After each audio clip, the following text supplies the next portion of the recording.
Hello दोस्तों, veterans, नमस्कार। मैं दीवान सिंह। आज मैं आपको एक ऐसे घातक हथियार के बारे में बताऊंगा कि जो हथियार दिखाई नहीं देता लेकिन सबसे ज़्यादा आघात पहुंचाता है। मानसिक आघात पहुंचाता है, शारीरिक आघात पहुंचाता है, भावनात्मक आघात पहुंचाता है। और इस घातक हथियार में बैंकों को सर्वस्व निछावर करने वाले बैंक पेंशनरों का जो सर्वनाश किया है, इतना शायद सर्वनाश श्री कृष्ण भगवान के सुदर्शन चक्र ने भी नहीं किया होगा। महाभारत में भी इतना सर्वनाश नहीं हुआ होगा। और इस घातक हथियार का नाम है सब जुडिस। हर क्षेत्र में देख लीजिए, कहीं भी जब इस घातक हथियार को चलाना हो तो इसे सब जुडिस के क्षेत्र में ले जाइए। किसी भी डिपार्टमेंट में देख लीजिए। पहले तो मैं अपने ही क्षेत्र में आता हूं। सब जुडिस का नाम ले लेकर हम पहले तो नहीं कहते, हम चलो 2016 से ले ले, 2008 से ले लेते हैं। नाम ले लेकर संविधान द्वारा प्रदत्त कुछ मौलिक अधिकारों का हनन IBA, UFBU, statutory bodies, DFS, सब ने इसका उपयोग किया।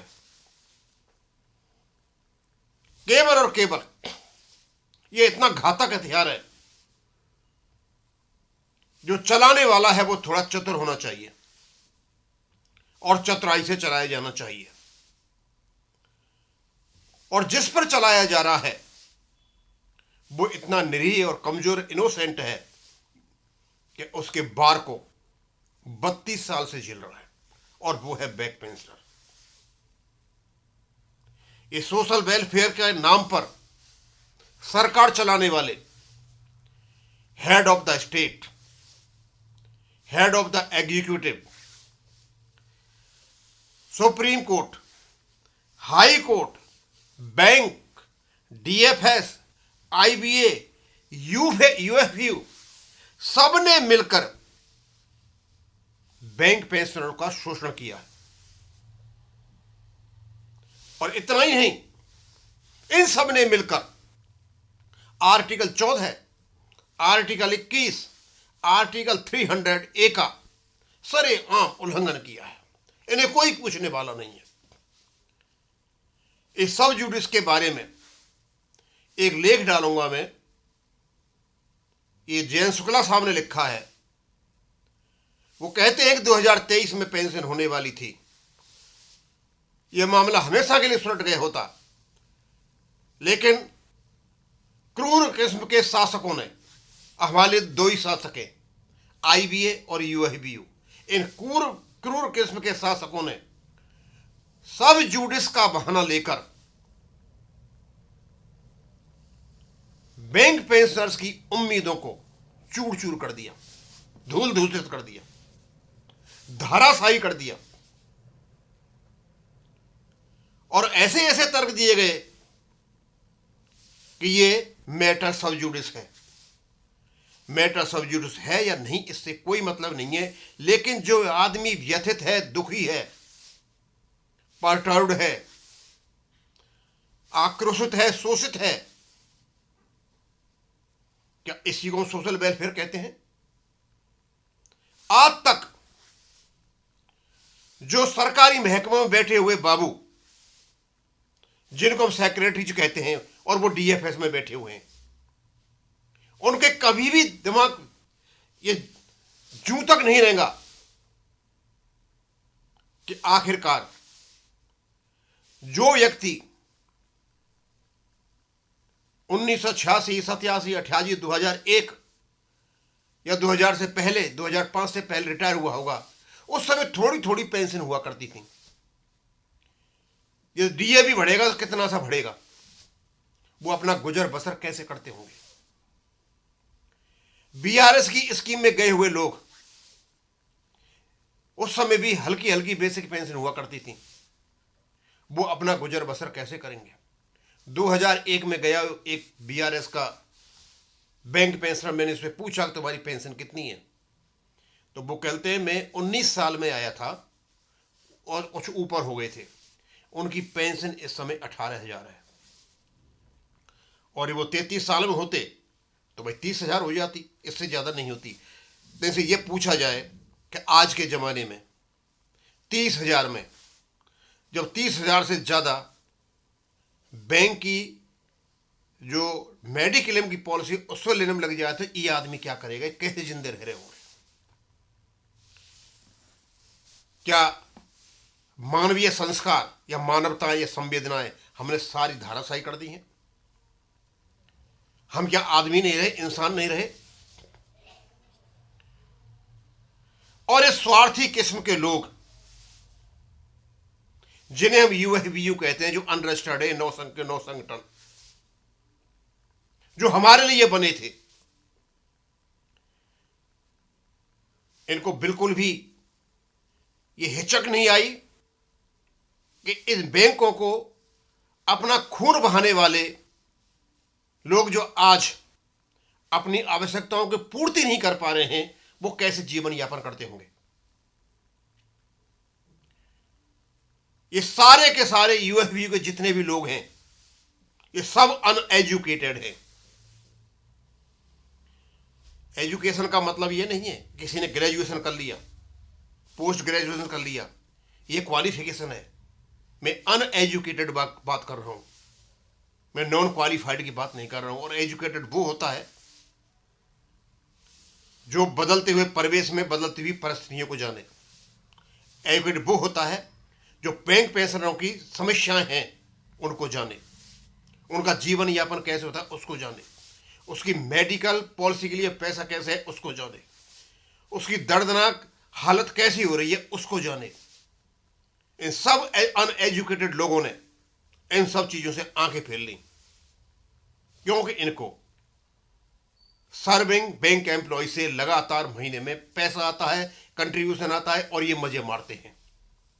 ये बड़े बड़े एसीओ में रहते हैं, ये बड़े बड़े एरोप्लेनों में चलते हैं, ये बड़े बड़े लोगों से बात करते हैं, और केवल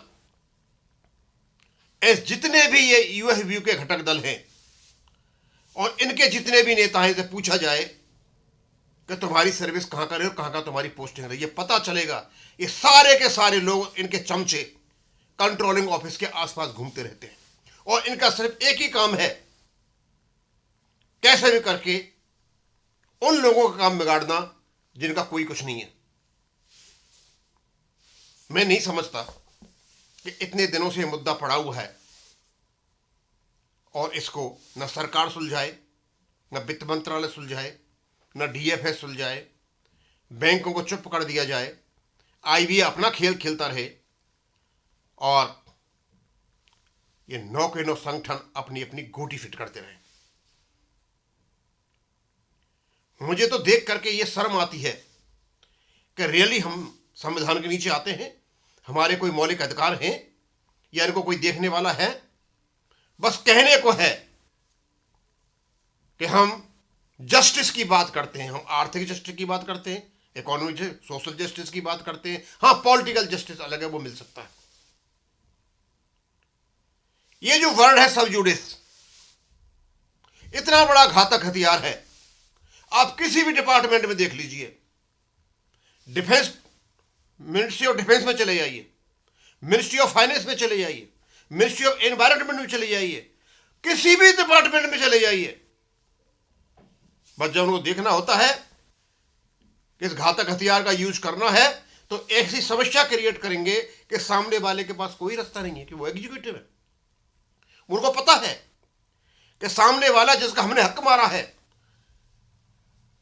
जिसके लिए हमने संविधान के खिलाफ काम किया है, उसके मौलिक अधिकार माने, वो कोर्ट में जाएगा, और कोर्ट में कम से कम 10-15 साल लग जाएंगे उसको, आराम ज्यादा ही लग जाएंगे। जैसे हमारे बैंक पेंशनर को तो बहुत दिन हो गए, 16, 8, 24, 17 साल हो गए, और जब भी कोई बात आएगी उसके निराकरण की, सब जूडिस, सब जूडिस, हर डिपार्टमेंट सब जूडिस, सब जूडिस।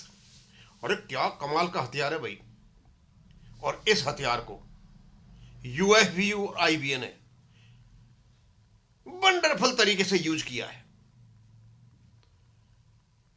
इनको हिचक नहीं आती है, शर्म नहीं आती है कि तुम्हारे कर्मचारी, तुम्हारे लोग, तुम्हारे नीचे काम किया, उनको आज हेल्थ पॉलिसी लेने तक के पैसे नहीं है। एक बात और आएगी, हम बताएंगे उसका वीडियो, कि जब जितने भी बैंक कर्मचारी हैं ये फाइनेंस मिनिस्ट्री के नीचे आते हैं, डीएफएस के नीचे, एलआईसी वाले भी आते हैं, आरबीआई वाले भी आते हैं। आरबीआई का पैसा ऑपरेशन हो गया। जब बैठे हुए जो सेक्रेटरी हैं डीएसडब्ल्यू में, या उनका जो स्टाफ है, सेंट्रल स्टाफ है, भाई आपके नीचे जो हम काम कर रहे हैं, हमारी पेंशन अपडेशन नहीं, आपकी क्यों होती है, किस हिसाब से होती है?